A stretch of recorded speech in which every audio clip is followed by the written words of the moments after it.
Well, my OnlyFans arpeggio content has caused quite a bit of controversy in the last couple weeks, forcing them to change their policies for what's too steamy to see. So I've decided to move it all to YouTube. So today we're going to talk about just some smooth, romantic arpeggios that are really easy to learn and kind of help open up the fretboard and even just people's mindset about how to even use arpeggios and play with them. And I've got a couple examples, and they're going to start off sounding like this.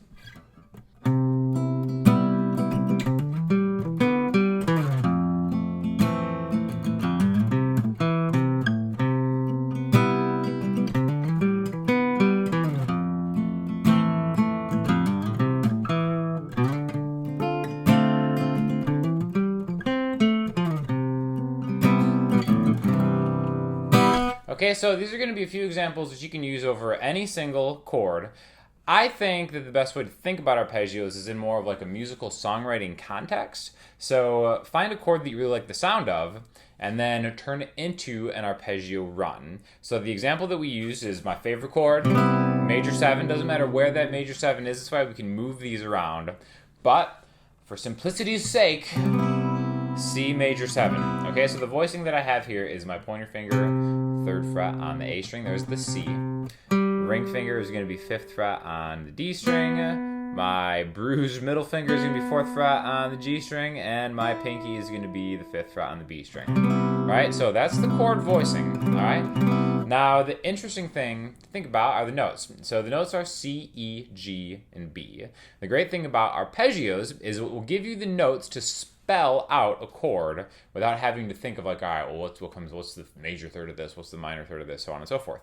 All this stuff is super helpful, but you learn one shape and you learn all of the different arpeggios that go along, no matter where you root that shape. Okay, so this is the sound of just the chord being played by itself, all together, right? And then we're gonna have this.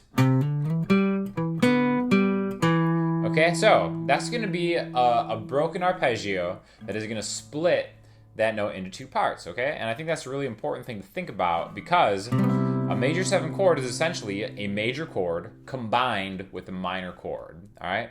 So C, E, G, we already know that. That's a C major. Also, I'm rocking out the D'angelico Tammany Excel. They sent me this, so I have one on the road when I want to shoot videos, so thank you, D'angelico.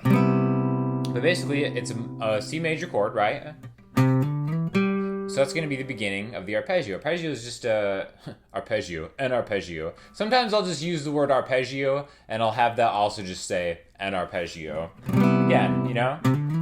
Keeping it loose here, right? That's why OnlyFans has such a problem. Couldn't adhere to those community guidelines, keeping it too loose. Alright, so if we just have this, that's the C major part. C, D to E. Again, I'm just kind of using that second note, not even as a note in the chord, but as a way to get myself from the C to the E. So 3, 5, 7. That also lines up my pointer finger with the 5th fret of the D string, right? So there's the major chord. Now if we go back, this is going to be a minor chord, okay? So if I'm starting on an E, the 7th fret on the A string, and then I go to the 5th fret on the D string, which is a G, and then I go to a B, the 4th fret on the G string, right? E, G, B. That's just another way to play an E minor chord. So a C major 7 chord is really a C major chord and an E minor chord played together.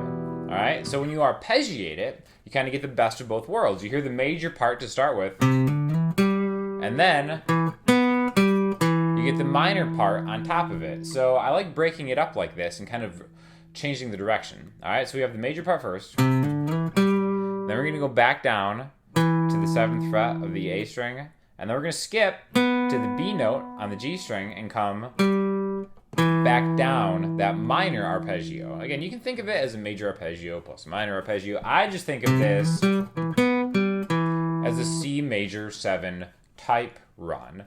You can see it as just using the notes in the chord. You can see it as an arpeggio run. You can see it as using the notes in the scale. However you want to look at it, it's all good.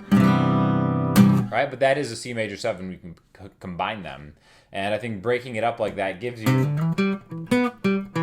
kind of like a musical taste of all the stuff that you can find inside of one chord. All right? The beautiful thing about this is you can move it around. So the next part is going to be F major 7. Okay, we can use the same shape. We have a different chord voicing. The F, basically a great way to think about this, F major 7, is just A minor up top without using your pointer finger. So 1 on the B string, 2 on the G string, 2 on the D string, and then your pointer finger grabs the root note. And I'm doing this in a waltz style, 1, 2, and 3, and 1, 2, 3. And then I do that same run, 1, 3, 5 to 3A, right? If you think of these as intervals. We start, a whole step, down a string, back 2 frets, call that a minor third.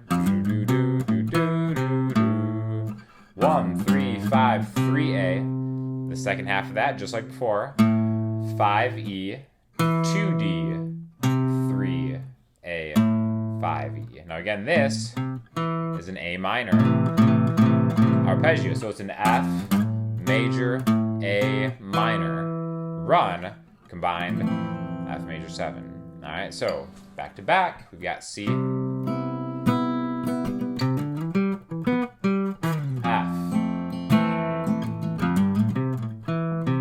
C,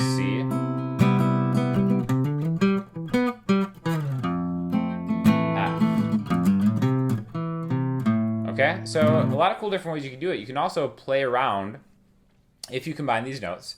Because we got a C, a E, a G, and a B, an F, an A, a C, and another E. We have most of the notes in this key, in this scale, just kind of just jamming between 2 chords. All right, so you can kind of mix them up. You can see these as notes to pull from, just kind of go back and forth. Like, let's take this D note right here, the 5th fret on the A string. Even though that note is the one that is missing from both of these chords, if we were to spell them out, we're still involved in it. It's still there, all right? So let's maybe just kind of focus on it, on the transition. So here's the C to the F.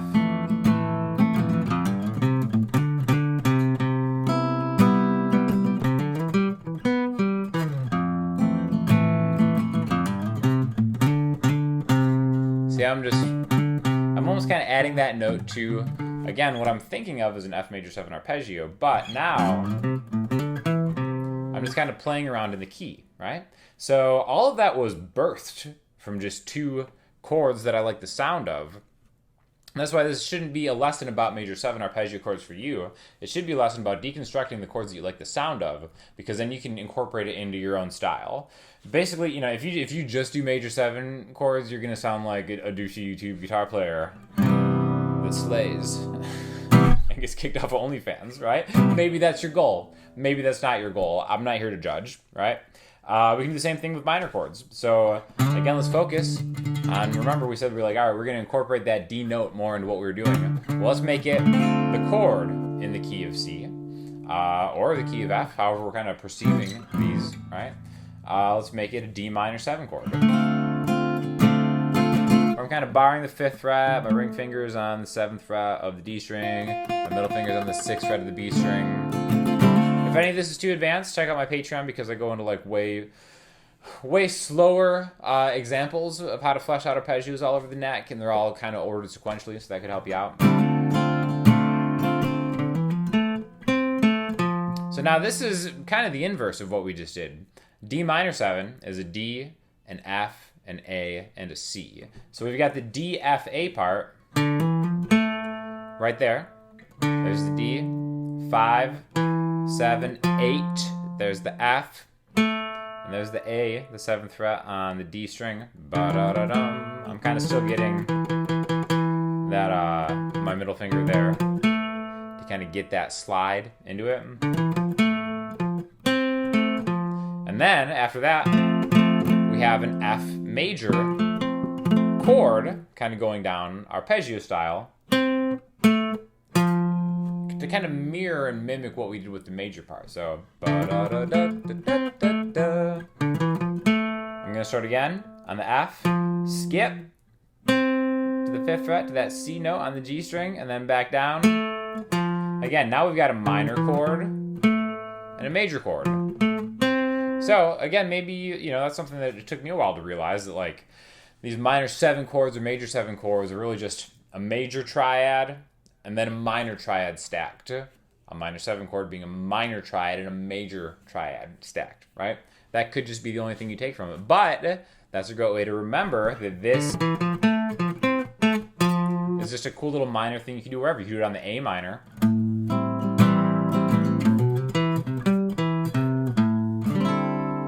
All right, all this stuff is really movable, very helpful.